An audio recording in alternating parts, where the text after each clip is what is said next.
that according to Beishamai, the egg that's laid on Yom Tiv, you're not permitted to eat. The egg that's laid, Hillel says, Beishan Old of Yom Tiv, it's lo seochel, you're not permitted to eat. So Rav Nachman had answered, explained the Mishnah, what do we speak, what kind of chicken, what kind of hen? We speak about Taragos Omedes Lagadol Beim. Right? A hen that's designated for laying eggs. So what's the value of the hen? It's not an ochel. And there's a machlokes in Shabbos between Reb Shimon and Reb Yehuda.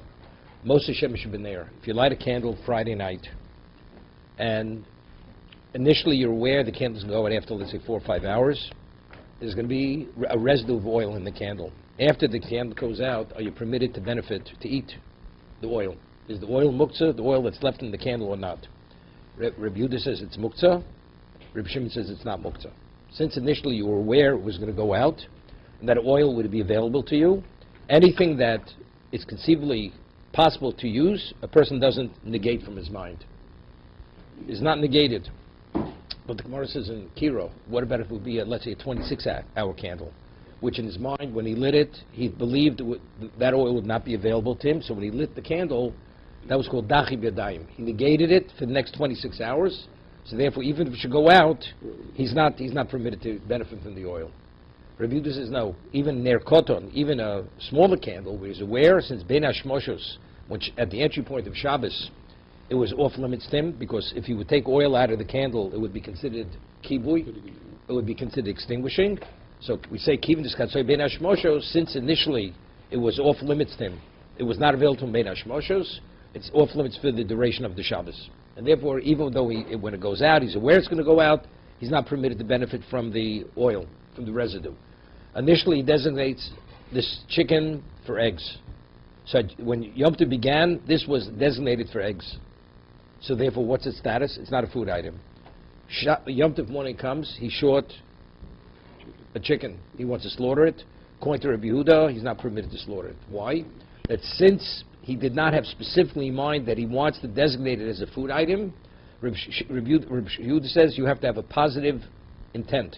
And since when Yom Tov began, he did not designate it as a food item, therefore, it's considered muktzah.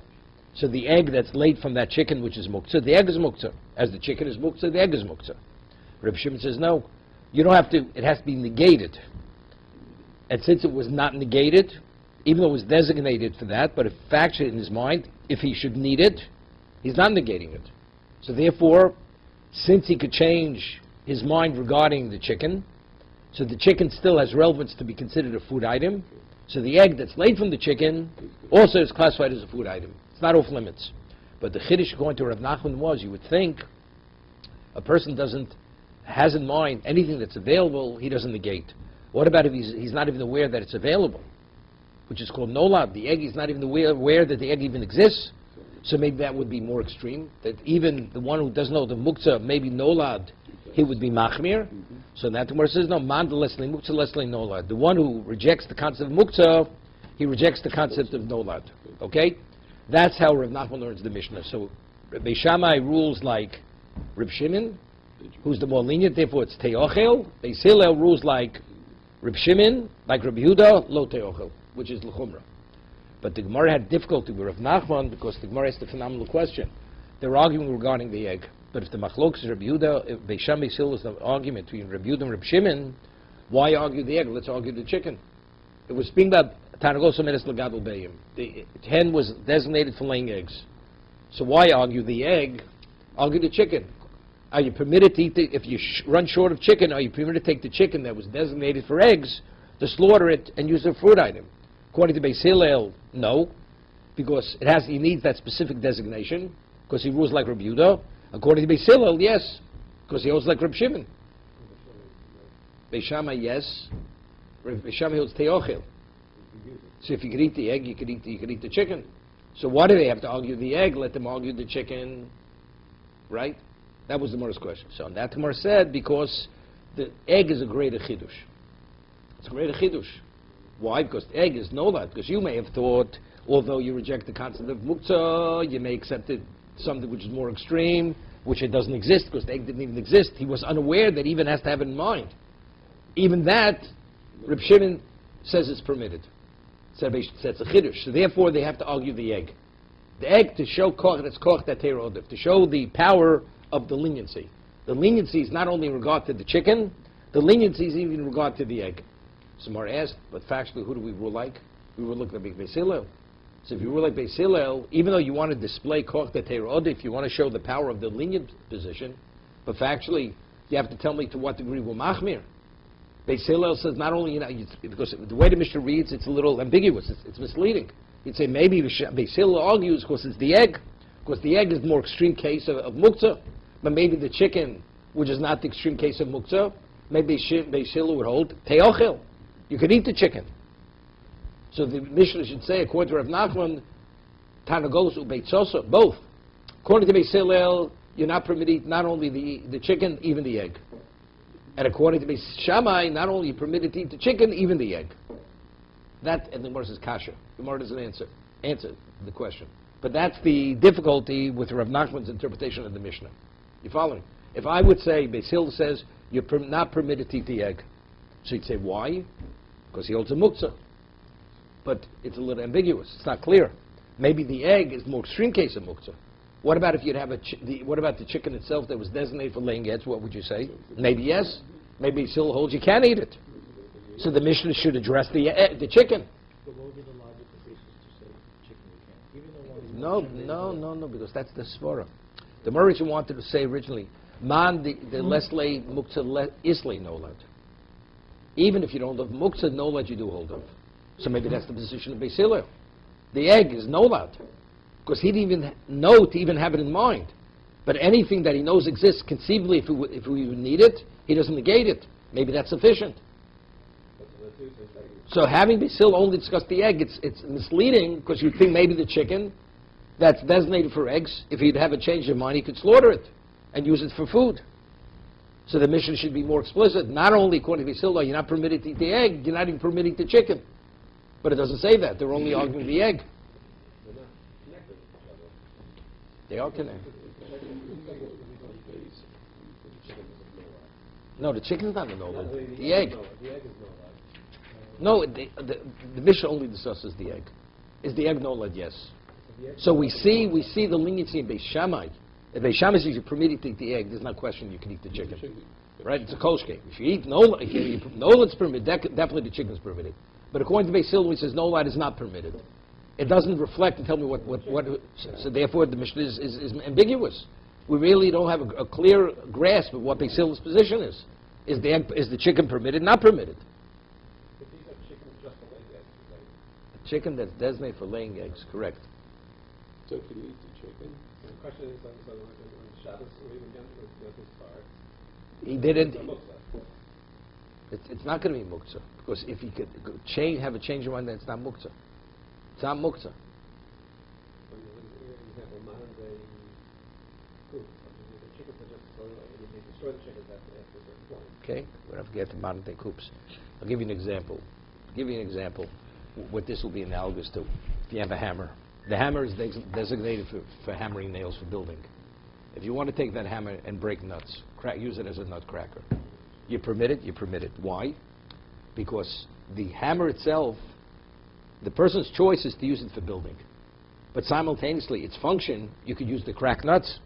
So it's inherent in the hammer to use it for food, to facilitate and process food, which was permitted to crack nuts. So if you want to use, you can't. The same thing. The chicken inherently is edible, could be used as a food item. He chose to use it for what? For laying eggs. That's its primary function. But simultaneously, it can be used as food. The only difference between the two is if you use it for food, you no longer have for eggs. The hammer that you use to crack nuts, you still have it for what? For building. But so it's not a problem. But that would be the spur. But I'm saying, according to Beis Hillel, the Mishnah that it says that Be'el o te'ochel doesn't in any way indicate or reflect what exactly is his position regarding the chicken. So because of this, the Mishnah's case is really ambiguous. We really don't have a clear understanding of Beis Hillel's position. Therefore, Rav Nachman, his interpretation of the Mishnah is problematic. And the Gemara says kasha. It's difficult. Because we're going to give three other interpretations, and every one says, why did I reject Rav Nachman? Because of this problem. Because according to Rav Nachman, it's unclear what Beis Hillel's position is regarding the status of the chicken. Okay? It's interesting, you know. Rabbi Yehuda Nossi is concise as the Mishnah may be and as abbreviated the Mishnah may be. Rabbi Yehuda Nossi left nothing ambiguous in the Mishnah. And if Rav Nachman's interpretation is correct, that means the Mishnah has to be clearer on the position of the chicken. And since it's not, that clearly says Rabbi Yehuda Nossi, that's not what he meant. That's what the others are saying. Because the Gemara says kasha. You know, you have nothing better to say, okay, we'll remain with the question.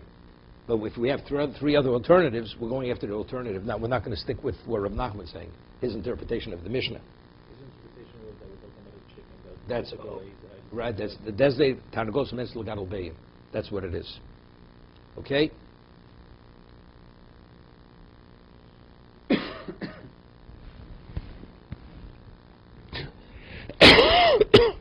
Okay. I'd like to get back to Rabbo. Omar Rabbo, Omar Beis. We're speaking about the chicken initially was designated for eating. For eating.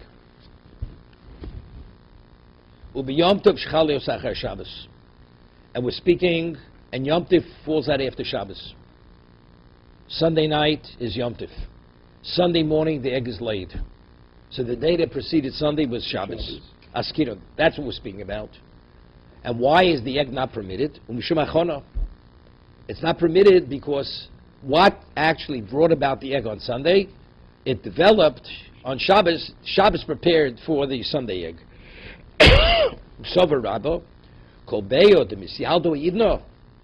Any egg which is laid now, it was finished from yesterday. That means it was prepared yesterday. And therefore that's why it's not permitted. Rabba is consistent with his position, with his understanding. It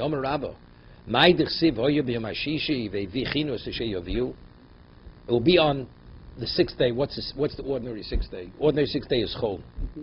It's a weekday. You should prepare on that day that you will bring. What I mean? You should prepare on that day for Shabbos. So Shishi is synonymous with Chol. Chol Mechen the Shabbos. Torah says, which day is Mechen? Prepares for the next day. That's Shishi. So Chol Mechen the Shabbos, Chol Mechen the Yom Tiv. Rashi says because Shabbos, Yom Tiv is also referred to by the Torah Shabbos. Then Yom Tiv. So what's the inference? A weekday it prepares for Shabbos for Yom Tiv. Then Yom Tiv Mechen the Shabbos. If it's a Yom Tiv, the day that preceded Shabbos was Yom Tiv not. Then Shabbos Mechen the Yom Tiv. Even though there's no human involvement? We'll say no human involvement. So let's take a look at Rashi, and then we'll do Tosfos. Or late on Yom Tov, it's not Muktzah if the previous day was Chol. So why is it? So the Gemara says it's Gzeira. Because it will allow you to eat the egg that's laid on the ordinary Shabbos or in Yom Tov. You can eat it on the Shabbos which is preceded by Yom Tiv, or by a Yom Tiv that's preceded by a Shabbos. So it's a fence. And because it's Nisa Doraisa. Having 2 days one after another, the second day it's Nisa Doraisa. You're not permitted. Let's see Rashi. Rashi.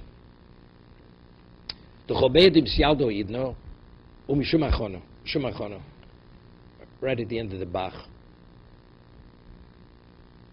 Hu dasri. Why is it not permitted? Because achonam. Beisil konforshu ozil. Any egg that's laid now, presently, your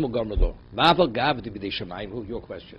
Although it happened naturally, there was no human intervention here. Also, the Be'inon, Kol Suda, Shabbos, Sudas Yom Tiv, all the meals that you eat on Shabbos and Yom Tiv, it has to be prepared on a weekday. I'll explain why. Wait a second. Rabba de Osa Hachona, She'enu biyodayim mamosh, we'll say, Einu yodayim. Letami biyom Rabba, Psochim, Violef mihocha, and from here he derives the Muktzah Doraisa. That something, Muktzah is a Doraisa. This kind of Muktzah. If something didn't exist and it came into existence on Shabbos and Yom Tiv, which was, if it was prepared on the Shabbos and Yom Tiv before, you're not permitted to eat it on a Torah level. Ve'chinu. Ve'izminu. Well, that's muktzah means it's off limits. It's off limits. Ve'chinu, what does the word hechinu mean? Ve'izminu. Designation. Kagon mikana ni ochel l'mochar. You designate, from here I will eat this food tomorrow. What does that mean? That means it has to exist. You can't say from here I will eat if it doesn't exist. Ve'chinu, whatever you're going to have on Shabbos has to pre-exist the Shabbos. So the egg that doesn't pre-exist the Shabbos, It's no law. It doesn't no, say so you that. can't pre-designate it. The imishum achona b'yadayim, maybe say no, maybe chinu means physical preparation. That's what the Torah doesn't allow.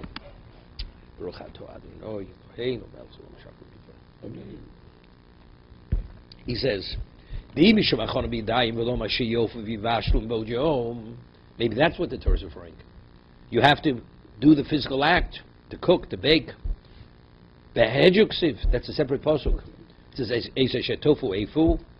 So what does it mean? Veichinu el hazmona bepeh means verbal designation. Kamar uchsiv yom shishi. That means on the 6th day you have to be able to verbally designate this food I will have tomorrow. Ustam shishi, whenever the ordinary 6th day. What is the 6th day usually? Cholu. Now he's addressing something. So the question is, so why is it permitted on Sunday? Right? If it's not permitted on Shabbos, unless it's prepared on a weekday, so let's say you had 2 days Yom Tov Shabbos, and now post the next day. It's Chol. Why is it permitted? So he says, V'achshor Rachmon L'sudo Shabbos. Because the Torah values the meal of Shabbos, she has minenum mojom ubechol. It has to be prepared prior to that day, prior to the meal, and it has to be prepared on the weekday. Vein Yom Tov mechen l'Shabbos. Yom Tov does not priv Shabbos, but Yom Tov nami kori Shabbos. Right? Yom Tov, therefore, boy sudosa hazmona. Therefore, its meal also has to be pre-designated. Vazminosa b'chol, because it says Yom HaShishi. Avosudas chol, but if it be an ordinary meal, lo chashiva, it doesn't have that innate value. Lo shaykh bo hazmona. So the whole concept of being pre-designated has no relevance. Hilkoch be'echad b'Shabbos, ba'alma, on a Sunday. Let's say you have an egg late Sunday morning, even though it evolved, it came into being on Shabbos, you're permitted to eat it. Because Sunday's meal, for all intents and purposes, you don't have to eat it all. Right. It has no value. Less lane lemesa, beishan ol the beg. If there's no basis to prohibit the egg that's laid on Sunday, mishum da'askim de'ishamayim, the sudas chol lo atzur chol rachmona zimon bebojom. The food item on Sunday doesn't need any prior designation. Lo shach pei muktzah, therefore there's no relevance to muktzah. It's interesting, there's a Gemara at the end of Be'ah. There's a halacha that if a person goes into a vineyard and he wants to eat grapes off the vine, in Eretz Yisrael, although it's untithed, you're permitted to eat it. Right? Why? Because it's called achilas arai. Just for a snack, you're permitted. What about if you eat a substantial amount? It's called achilas keva. You're not permitted. You're not permitted. Because something, achilas keva, has a chashivas, has a value, you're not permitted. Rabbinically, you're not permitted. Okay? Now, so Gemara says, what about if a person wants to eat some untithed grapes as a snack? It wasn't fully processed on Shabbos. On Shabbos. Are you permitted to eat this inconsequential amount? So the Gemara says you're not permitted, because it says the koros l'Shabbos oneg, that oneg, the Torah says anything pleasure benefit you on Shabbos has special value. The Torah class as oneg. You have pleasure in the week, it's all it doesn't have any innate value. But Shabbos, that the Torah says you should declare Shabbos as oneg, having pleasure on Shabbos, that gives it that special value. So there's the understanding. Shabbos, because Shabbos, its meal is special. Because its meal is an expression of the value of the day. Therefore, that day needs hazmona. The food has to be pre-designated before the day comes into being. And Yom Tov also, right? So I'm just saying that's really this is the concept. Okay. So now back to the Gemara. Abai has a question. If you're telling me the only reason why you're not permitted to eat the egg on Yom Tov is because it was preceded by a Shabbos, so if an egg's laid on Yom Tov, which is preceded by an ordinary day, you should be permitted to eat the egg, right? Because it was designated. It does, right? Because it was actually prepared on a weekday. It's like a Friday. So on that verse is Gzeiro. Excuse me. Gzeiro mishum Yom Tov achar Shabbos. Because if I allow you to eat that egg on an ordinary Yom Tov, which is preceded by a weekday, a person will say, if you have a Yom Tov after Shabbos, you could also eat the egg. It'll be confused. Shabbos the Alma Tishrei. An egg's late Shabbos morning. Rashi says you want to eat the egg raw. Just drink it down. It should be permitted. And on Torah it is permitted. So why is it not permitted rabbinically? What happens if Shabbos follows Yom Tov? Friday is Yom Tov. Shabbos, the egg is laid. So maybe you'd think, if I could normally eat the egg on an ordinary Shabbos, I'll eat it on this Shabbos. But the Shabbos is different. Because one was the egg prepared, it was prepared on Yom Tov. Okay? That's what the Gemara answers. So when Mishnah is Be'eshnol de Yom Tov lo te'ochel, either it's the Issa Doraisa, or it's forbidden on a rabbinic level, a Gzeiro, because Yom Tov, which follows a Shabbos. Even if you have the herb Tashilin, you Can't eat it. Can't eat it. That's going to be Tosas' question. You know, it's interesting. Rashi, in his commentary, alludes to something Tosas asks. Tosas asks, if that's the case, how exactly does Erev Tavshilin work?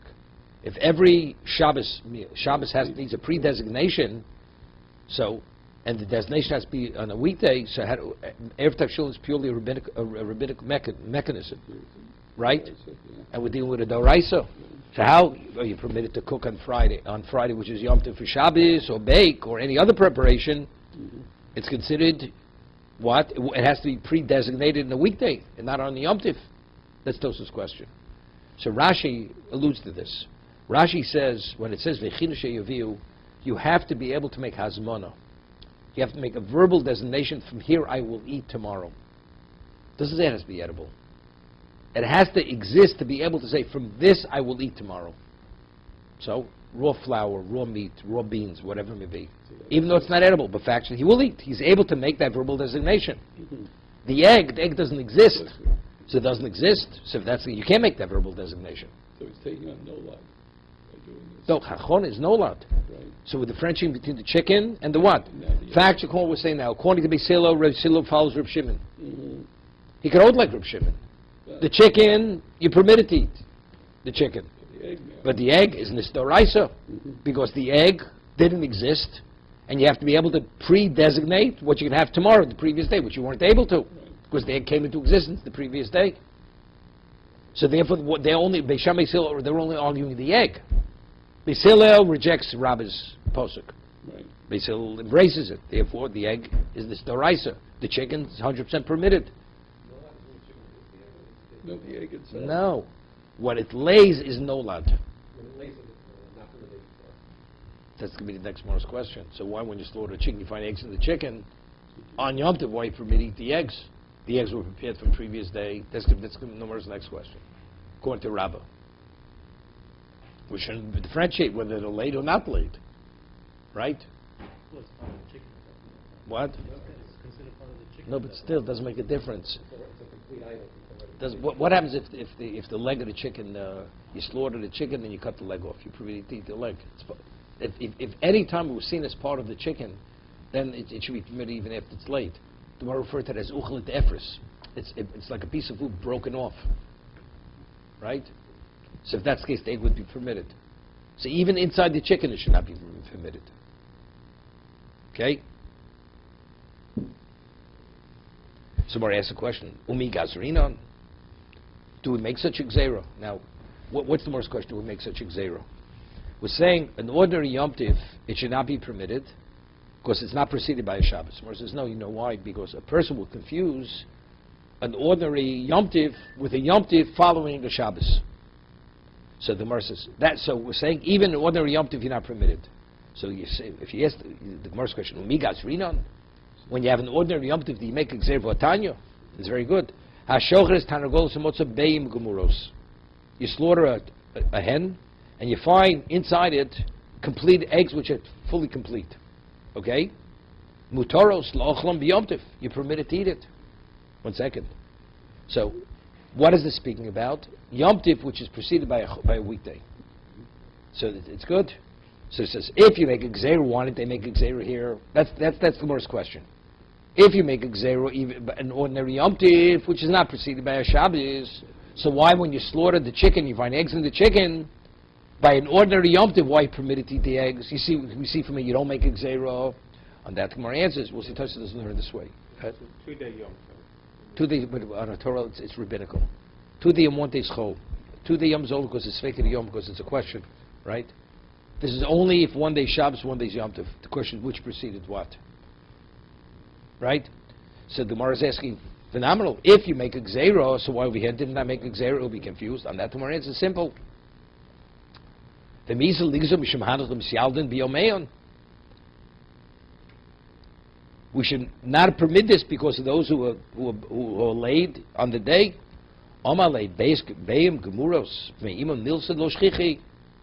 It's an unusual situation. To find eggs to be developed to such a degree, it's remote. So they don't legislate offense for cases which are remote cases. So, but what was the Gemara's question? It should be also rabbinically, a gzeira. Answer, we don't make a gzeira on this. Well, see, Tosfos doesn't learn this way. Tosfos learns to speaking where the eggs that were found in the chicken were Yom Tov following the Shabbos. So then the question is, it has nothing to do with Gzeira. That should be Nisa D'Oraisa, right? That means, why do you have the eggs in the chicken today? Because it developed yesterday. So right? We'll see Tosfos. No. So Shabbos, the chicken, the egg is also. So because it overlaps, and the start of Yom Tov, it was Aser. So what's also when it starts is also Aser during the day. According to Rabbi, we're not talking about that. We're talking about Issa D'Oraisa. Something that was not prepared from the previous day, you're not permitted to eat it on Yom Tov. That's what Torah says. Something that was not prepared from the previous day. So if the chicken lays the egg on Yom Tov. So and the previous day was Shabbos. So when was the egg prepared?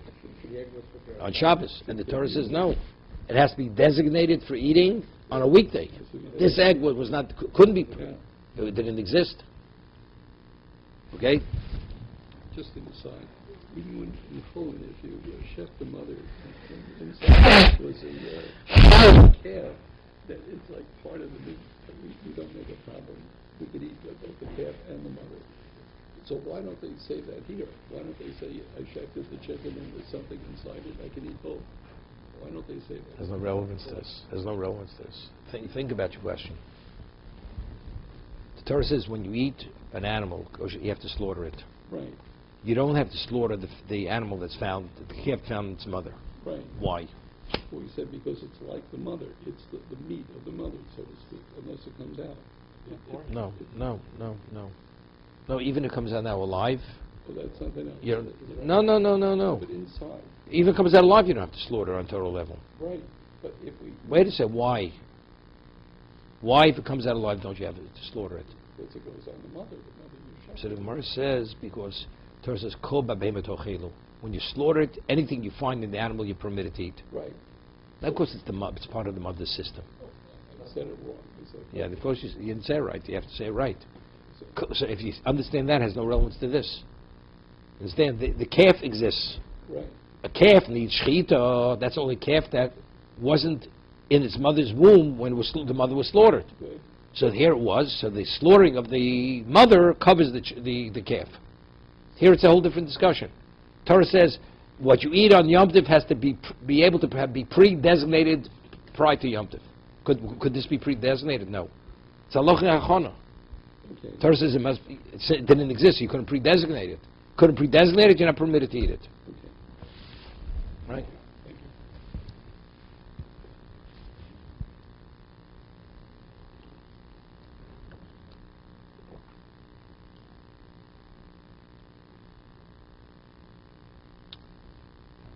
Let's start the Tosfos, the third from the bottom. Voyu b'yom hashishi. Pirush Rashi. Rashi explains, Al kain, al korcha bol hashminon. What the pasuk's come to teach me, da afilu hachora b'dei shamayim, even though there's no human intervention in it, there's no human preparation. Tahainu, beyo, which is the egg itself, the egg came into being. Asura, maybe the pasuk speaks about human preparation. That what the person prepares has to be prepared on a weekday. That's a separate pasuk. That's not this. What does it say? Esashet tofu efu el hazmon pekam. When it says voiba mashish ve'echinu means the item that you're going to eat, you have to be able to pre-designate it. From here, I will eat tomorrow. Vein Yom Tov meichen Shabbos, vein Shabbos meichen Yom Tov, v'kolshkein. The cave in Yom Tov meichen Shabbos. If Yom Tov cannot prepare for Shabbos, so Yom Tov is lesser kedusha. Kolshkein vein Shabbos meichen Yom Tov. So something of greater kedusha for sure cannot prepare for what for Yom Tov. V'hiksha Rashi. Him came Beish and Olda Bechel b'Shabbos. So Rashi asks, so if you have an egg laid on Sunday, an ordinary Sunday, when was the egg prepared? It was prepared on Shabbos. So why permitted to eat the egg on Sunday? That was Rashi's question. So what? But still, he was saying everything you eat has to be prepared in the weekday, right? In a weekday it has to be prepared. This wasn't prepared in the ordinary day. He says, "Im came Beish and Olda Bechel b'Shabbos or la'achar Yom Tov Titzar." It should not be permitted. Be kolshkein. The Shabbos of Yom Tov lo mechin hadodi. If Yom Tov cannot prepare for Shabbos, vice versa. So to prepare for Chol, for sure it can't. If Torah doesn't allow you to eat something because it was prepared on Shabbos for Yom Tov, so if it's Shabbos for a weekday, definitely shouldn't be permitted to eat. Right? It's with a kolshkein. It's with a definiteness. So he's quoting Rashi. He's going to quote Rashi. That's what he's going to say. Koshim lemechinon betirates. So Rashi answers. He's quoting Rashi. L'gabi sudas cholo tzorach hachono. If it's an ordinary weekday meal, it doesn't need any prior preparation. Why? The sudas chol chashuva. It doesn't have any innate special value. So even if you prepare, it's meaningless. Okay. Ach temo. He says temo means it's a very strong question. It's more than kosher. Temo. It's like a wonder. Hol v'achona doraiso. If the provision of hachona is doraisa, the egg that's laid on Shabbos preceded by Friday, which is Yom Tov, that egg on the Torah you're not permitted to benefit from. Correct? Hech ofen vashlen Yom Tov the Shabbos. How are you permitted to cook from Friday? Friday's Yom Tov. You're permitted to cook from Friday to Shabbos, right?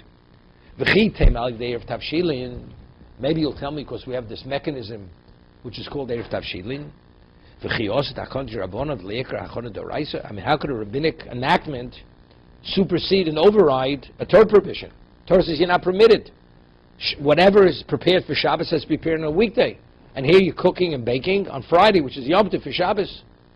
That's Tos's question.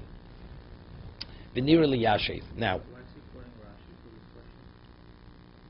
No, he's asking it. But I think he's asking on Rashi. No. Just question. But he just quoted Rashi just... No, up to that point he has to explain why, if it's late on Sunday, speaking out of that. right? That point. Let's get the facts straight. After the fact, everything's said and done. So how does Erev Tavshilin work? Right? It's factually, it's what? You're preparing on Yom Tiv for Shabbos. Okay? Venira. So just a little bit of background. The halacha is, there's a machlokes b'sham b'yisrael later, that are you permitted to carry Yom Tiv? Carry. Something which is not a food item. You want to carry a lulav to shul. Sefer Torah to shul, are you permitted? Beis Hillel says yes, Beis Shammai says no. Why? When the Torah permits carrying for a food-related activity, what does the meaning food-related? Does food-related mean it has to be only a food item? What about if it's an accommodation? It's a convenience.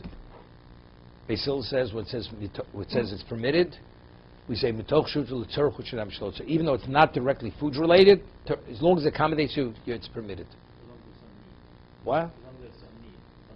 A need, yeah. However, Shammai rejects it. Okay. What would be, even according to Shammai, if you don't have, right? It's food related. Let's say it's food related, and you have no guests. The Gemara says in Pesachim, let's say a person puts something to cook right before Shkia on Yom Tiv. We're going from Yom Tiv to Chol. From Yom Tiv to Chol. And it'll only be edible after Yom Tiv. Right? It'll be edible, or it'll be nearly edible after Yom Tov. Are you permitted to put it on the fire? Right? You're not permitted. It's the Raisa. The Gemara says you get malchus if you do this. Why? If he would have done it, let's say, in the afternoon, and he put it up to cook, and it cooks, you're not liable for malchus. Why? What's the reason? Because theoretically, if guests would come, and you're able to benefit on Yom Tov from it, therefore it's permitted. Midoraisa is permitted. Rabbinically, you're not permitted. Because what does it look like? It looks like what you're preparing from Yom Tov to Chol. Right? But on the Torah level, because since it's early enough in the day that theoretically guests could come, that's not considered you violated Yom Tov. That's considered you participated in a food-related activity. That's Hoil. Hoil Mikloi Orchim.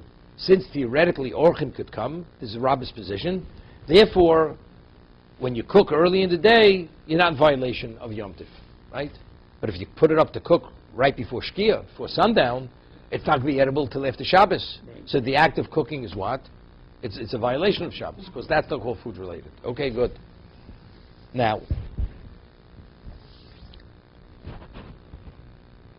according to Rabbah, we asked the question, what about Erev Tavshilin?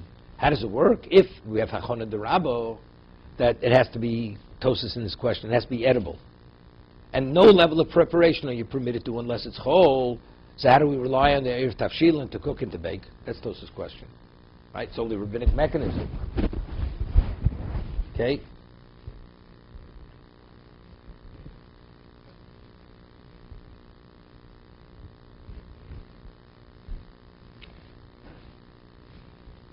So let's say you would cook and bake earlier in the day. You make an Erev Tavshilin, but you have to make sure that the food is edible 2 hours before Shabbos. Right? If you do that without Erev Tavshilin, what did you violate? According to Rabbah, the rabbinic law. Because it doesn't look good. Right? Factually, you have no orchim. So if you have no orchim, how are you cooking, how are you baking? So rabbinically, you're not permitted to do it. But what about it's Friday going to Shabbos, and I did it early enough? Then Chazal said, if you have an Erev Tavshilin, we allow it. The Erev Tavshilin becomes the overriding factor. That's the mechanism. So because on a Torah level, I didn't violate anything. Even according to Rabbah. This is Rabbah L'Shitosa. Rabbah holds Hol Mikloi Orchim. Since theoretically Orchim could come, so if it's finished early enough in the day, that if or guests would come, it would definitely be considered food related. So therefore, even if guests don't come, rabbinically you're not permitted. However, Chazal said, but if you make an Erev Tavshilin, then that covers the rabbinic provision. That covers the rabbinic. So that's Tos's answer. Tos's answer, according to Rabbah, it's not difficult. How do you make an Erev Tavshilin? He's relying on his own position of Hoil, which normally, Midrabona, you're not permitted to rely on this. But Erev Tavshilin, you're behind the guise of Erev Tavshilin, and that allows you to do it.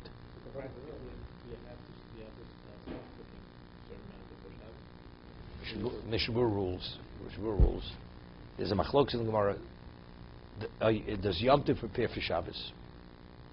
You understand? There's machlokes. If you have the position Yom Tov prepares for Shabbos, so it's not an Isdoraisa, right? That's not Rabbah, right? If you have Yom Tov prepares for Shabbos, so therefore you could cook, except rabbinically they don't want you to. But on a Torah level you can. But what about if you're on the position Ein Yom Tov Mechin the Shabbos? Yom Tov you cannot. The Torah does not permit it. So I have to rely on Rabbah. That since there's this concept of theoretically if guests would come, it would become food related. Even if you have no guests, we permit it. Torah permits it, but rabbinically you're not permitted. So according to that, Rabbah says you need Erev Tavshilin. But when does Erev Tavshilin help you? That's only in a context where you can apply the principle of what? Hol Mikli Orchim, that theoretically if you have guests, you'll be accommodating the guests. So the Mishmur rules like this. Since it's unclear whether Yom Tov is Mechel Shabbos or not, it's not resolved in the Gemara. So to play it safe, not to even take a chance of violating Shabbos on a Torah level, you should cook early enough in the day. So you have the Svar of Hol Mikli Orchim, and on top of that, you have the Erev Tavshilin, which is the overriding factor of the rabbinic provision of Hol Mikli Orchim. That's the way the Mishmur rules. You're not permitted. Rabbinically. It's like every Hoil. Right? When saying the rice person, if he's stuck, can he do it at that point in time? Look it up. It's still there. It's just like Rabbinically, you're not permitted to do it. But if you had Erev Tafshil and Erev Shabbos, you could do it. What do the Kabbalahs think?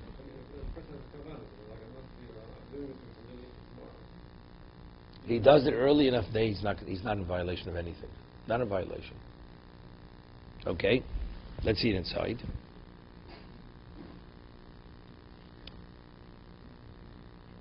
So it says, V'nira li yashiv. He's able to reconcile this. The Rabba Gufi Ozel Tameh. Rabba, that he holds Achonat Rabba, he's consistent with his own position. The Islay Hoil. Rabba holds the principle Hoil. The Mikloy Orchim Chozilev. Guest theoretically would come. So what he's preparing is not from one day to the next. Hashtanami Chozilei. V'hashta Didan Necho. So he says, now according to us, everything is reconciled. The kol davar ofui bevushel lo shach be'achono. She'ene mechuse rak tikun ba'almo. He says, you have an uncooked food item, you have flour, you have ingredients for whatever you're going to bake. Basically, everything's here. It's just putting it together. The mikora chozile. Rak abi beya. Why does we apply the principle of hoel to beyo?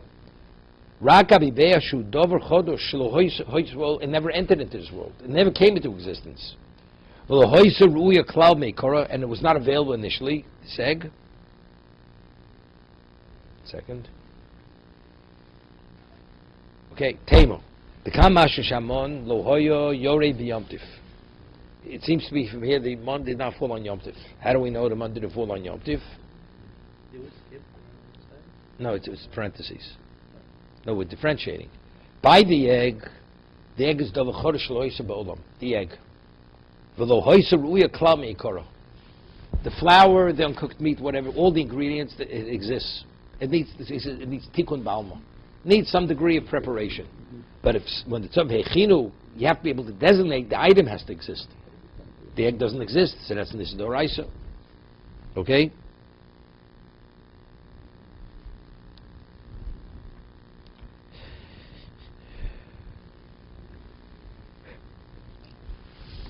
Second. Temo, the kan mashma shamon lo hoy yored b'yomtiv. Kiddush Rashi, hashishi. Haroi lachono. Right? Voya b'yom hashishi. It will be on that sixth day, v'chinushi toviu. And you prepare what you're bringing.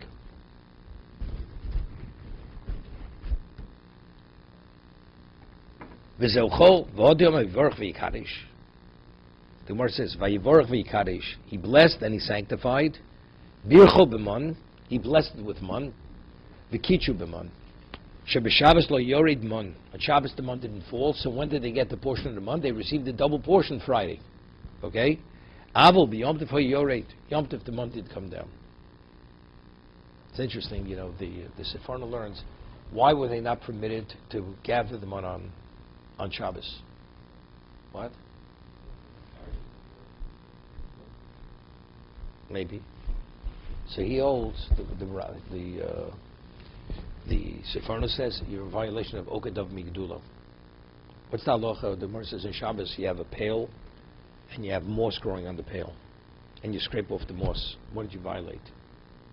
Since moss is a spore, grows from the air. So why, if you remove it from the side of the pail, why are you in violation of moving it? So the Gemara answers, because Okadav Migdulo. Since it's growing in its location, that's its location, you're not permitted to uproot something from its location. It's only a lav. It's a lav. Okay? You asked me about what? You asked me about what? Just before. That's why I mentioned it. What did you ask me? Okay, it's Okadav Migdulo. I think we were asking about why it's forbidden to why were they forbidden to collect mon on Shabbos? Oh, yeah, that's what I'm saying. So the Sefarno says the mon, actually it was attached to the ground. So if something's attached similar to the spore, to the mushroom on the pail, if you remove it, you're removing it from the location of growth. It was attached. Even though it didn't grow from the ground, but it was found on the ground. It had to literally be scraped off. So because it's Okadav Migdul, that's why they weren't permitted to collect them on Shabbos. Okay. Let's see. It says Kitchu b'mon. It says Borchamon v'Kitchu b'mon. Shabbos lo yored mon. On Shabbos the mon didn't fall.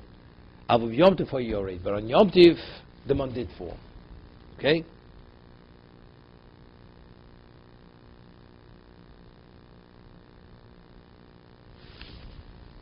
Second.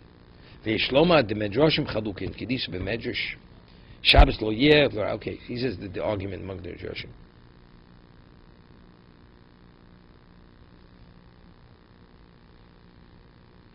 Yeah. Let's get back to the Gemara. The Gemara asked, why, when you find the eggs in the chicken, why are you permitted to eat it? So when the Gemara asked the question, the Gemara says, Umi gazrinon, do we make a gzeira? Meaning, an ordinary Yom Tov, here we find, seemingly, when you slaughtered the chicken, and you find completed eggs in the chicken, it says you're permitted.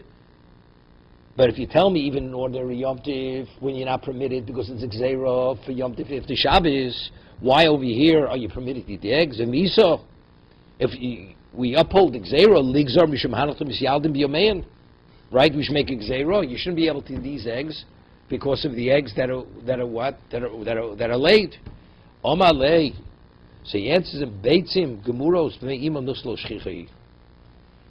Really, on a Torah level, the eggs that are ordinary Yom Tov permitted to eat the egg, correct? Ordinary Yom Tov permitted to eat the egg because what they prepared for it, a week they prepared for it. So if you find eggs in the chicken, you're definitely permitted to eat it. Again, what preceded the day of slaughtering? Chol. Why should it be Osir? A Gzeira, because a Yom Tov that's preceded by a Shabbos. So this, we know factually, is a Yom Tov that was preceded by Chol. But nevertheless, we should prohibit it because of a Gzeira. The answer is, since this is something so remote and hardly ever happens, Chazal, we're not going to legislate offense for something which rarely comes about. Therefore, that's the reason why you're permitted to eat it. Okay, but Tosas learns differently. Tosas learns the case of the eggs and the chicken. It's speaking even if it's a Yom Tov following a Shabbos. We'll see. Buslo shchicho, kosher.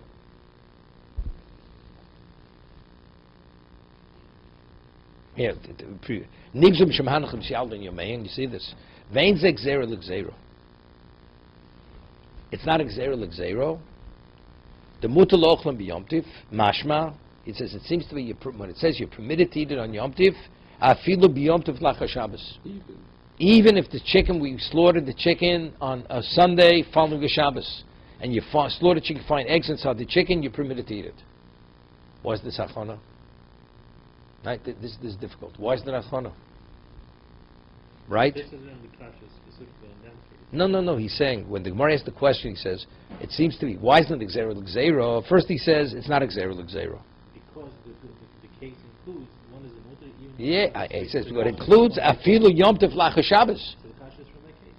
Otherwise it's Gzeira l'Gzeira. So if it's being used Yom Tov after Shabbos, So it should be also. it should be also midoraisa. Right. Midoraisa it should be also. Because the previous day prepared for it.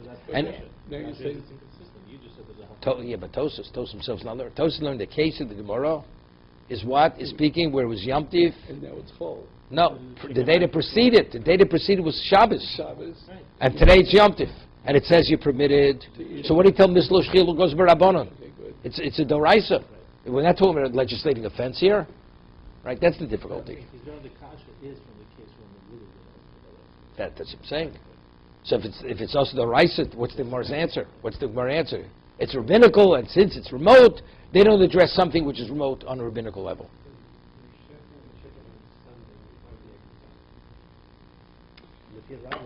And let's, yeah, and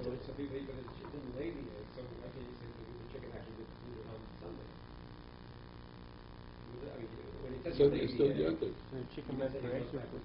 wait, one second. This egg, right? It wasn't laid yet. Okay, let's say you slaughtered at 3 o'clock in the afternoon. So good. It takes 24 hours to develop an egg. Now, going back 23 hours, it's 3 o'clock in the afternoon, Shabbos. So could you use it? Right? Doesn't make a difference. But again, it's incubating in its body for 24 hours. Okay, it was formed. So therefore, but prior to Shabbos, it didn't exist. So the preparation of this egg took place when? On Shabbos. On Shabbos for Yom Tov. No, it's not Makan Patish. It's not Makan Patish. It's the Torah says because of the value of Yom Tiv, it has to be prepared during a weekday. Doesn't have to be prepared by you. But if it started prepared on Shabbos and it completes on On Yom On Yom Tov, Tov. right? But the mice says, it didn't lay the egg yet. but the problem is you Is it can possible to say that because if you want to make it's a rabbinic prohibition, that muktzah is a rabbinic prohibition? So obviously they don't hold in muktzah, so there's no muktzah. Wait a second. on Yom We're Tov. going according to Rabbah. We're talking about Hachana de Rabbah. Well, you asked, how could you eat it? So obviously he doesn't hold muktzah, that you could eat it on. You're not following the Gemara. You're not following the Gemara. Rabbah says this case. Right. So it says if that's the case, why when you slaughter the chicken and you find eggs in the chicken, why permit it to eat the eggs? So you tell me the answer. And we're speaking about Yom Tov following a Shabbos. So you can't, according So to it him, shouldn't be, and he says, you know why? Because it's so remote, rabbinically we don't create a fence. Right. What does it do rabbinically? Midoraisa you're not permitted to eat it. Right. Because it's Yom, that's our difficulty. also we have. Tosis learns, see, when I learned the Gemara, I said, Gemara's question was, they should have decreed that you can't eat the eggs in the ordinary Yom Tov. When you slaughter a chicken on Yom Tov and you find eggs, shouldn't be, why is that a Gzeira of Yom Tov after Shabbos? Okay. The answer is, because Lo Shchicha, that's a good answer. Right. But Tosis says it seems to be, the Gemara's question is even the case where Yom Tov follows Shabbos. Said, when did they develop on Shabbos? So, it shouldn't be permitted. Should not be permitted. Midoraisa not Rabbanan. there's no problem with it. Okay, we'll stop here.